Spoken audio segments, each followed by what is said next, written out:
religious life. In Irish Chosan or custom, tradition, every mother that's pregnant wants a child to be a priest or a nun. That is Irish culture. Ask Bishop Cleary, Bishop Ellison, ask anybody. Our parents prayed that the child they were carrying in the womb would be a priest. And from a very, as long as I can remember, that thought was put into my soul by my mother. And when I was very, very young, I remember being taken by my mother to Ireland's National Shrine of Our Blessed Lady, the Shrine of Our Lady of Knock. And before I went there, she made me write a little note, my wish, to put into the petition box. And my wish was, Mary, please make me a priest. And that stays with me. 50 years in religious life. 50 years in religious life. I was ordained in 1964 by a Holy Ghost Archbishop of Dublin, and after ordination we spent the next 3 years in studies, and then we were sent to the missions, and I arrived here in Gambia.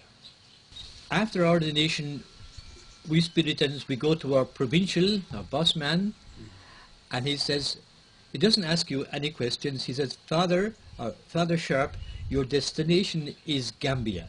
Finish. And then, Father Sharp, will you smoke? I said, yes, Father, I will smoke. Because I'd been smoking since I was about 10 years old.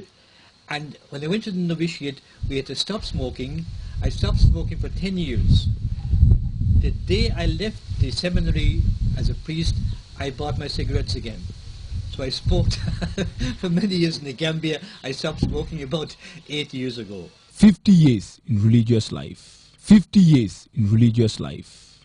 Well, I came out by the Papa by ship. It was 8 days on sea. And the first shock that the little rural boy like me got was on the ship. When you sat down to dinner, there was about 20 forks and about 20 spoons and all over the place. You didn't know where to begin with the spoons. That's our simple life that we knew. But we got to Banjul anyway, and those days we had to arrive in Sultan on the ship. When you arrived at dock at Banjul, you had to be wearing your Sultan. I was with Father Andy Carroll, may he rest in peace. So I looked down from the ship. I saw everybody below, all smoking cigars. Gambians. I went down. When we disembarked, I found they were all chewing sticks, not cigars, so chewing sticks. We had a lovely welcome that night at the cathedral house there. When a new priest arrives, all the priests of the Gambia, there were only Holy Ghost fathers here. That time there was 22 of us. They all had to gather for the celebration of the arrival of a new priest and of Father Carroll coming back from holidays. That was my first big shock. We disembarked at 10 o'clock. We had no lunch on the ship. We came to the mission, we sat down with a cup of coffee. Then we waited and waited and waited until all the priests had gathered. It was 6 o'clock, 7 o'clock, 8 o'clock. I was starving with the hunger, absolutely starving. 9 o'clock, the last man came and Bishop Maloney came. So the meal started, and that time there was a 5-6 course meal, beautiful. But I didn't know that. So the first course was salad and tomatoes.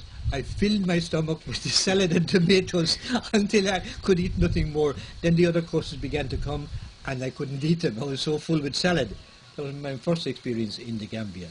The second was, I got into one of the Geli taxis one day, and the woman alongside me, fine, big, strong African woman,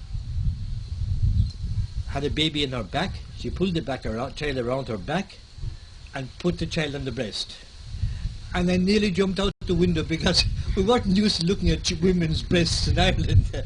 And it was so funny. That was the first shock I got, okay? 50 years in religious life. 50 years in religious life.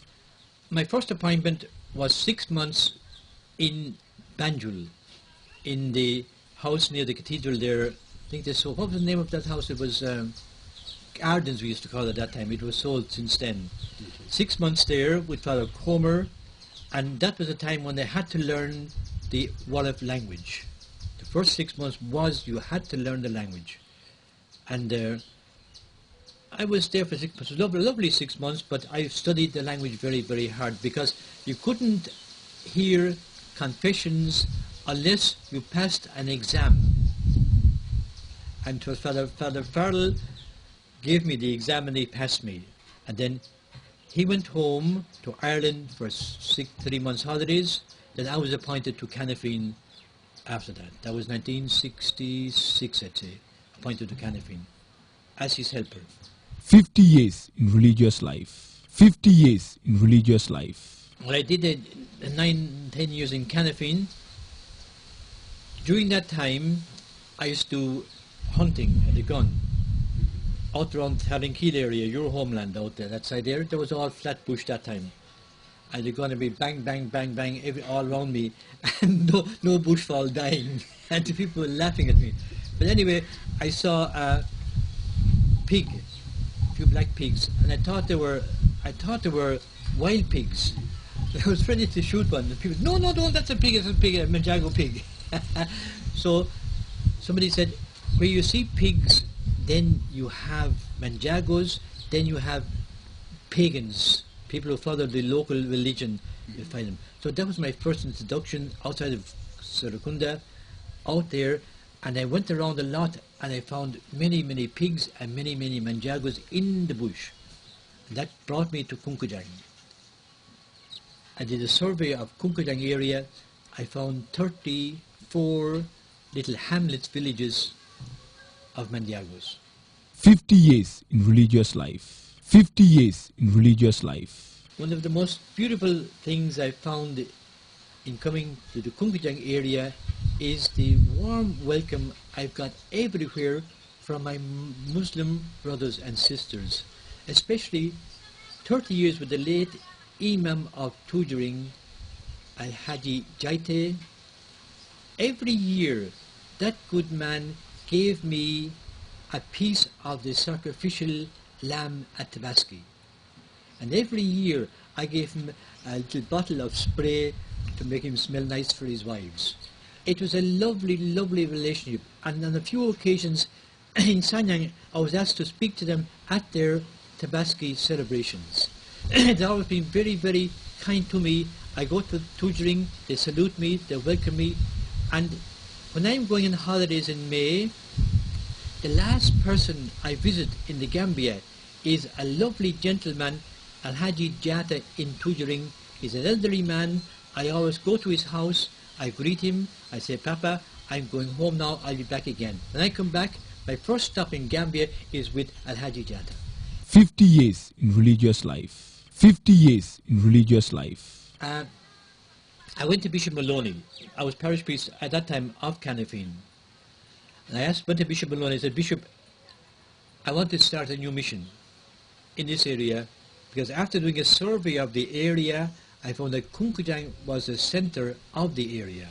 So if I lived in Kunkujang, I wouldn't be too far away from Tarrinkeel, from Bruford, from Ghanatown, from Gunjur this side. This was the middle. He said, Jackie Sharp, he says, no problem, you have my blessing, but you haven't got my money. He said, we have no money in the diocese for new missions. So after helping to build a church in Canafine, I had £10,000 left over. So I used that £10,000 to start building a house in Kunkujang. Which year was it? 1972, 73. And then the miracle happened then. I was still in Canafine, going in and out, building my house, and one day a tourist lady came to visit me in Kunkujang, or in Canafine. I was down in bed with malaria. I got up, I came out to her. Madam, what do you want? I'm not well. She said, I have 30 pounds left over after my holidays.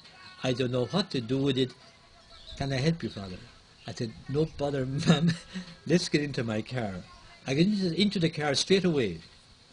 Brought her out to Kunkujang, where I had a little school under a tree. The first school in Kunkujang under a big, big tree up here. And I showed her that, and that was Margarita Adenius. And she became the mother of Punkadang and of so many other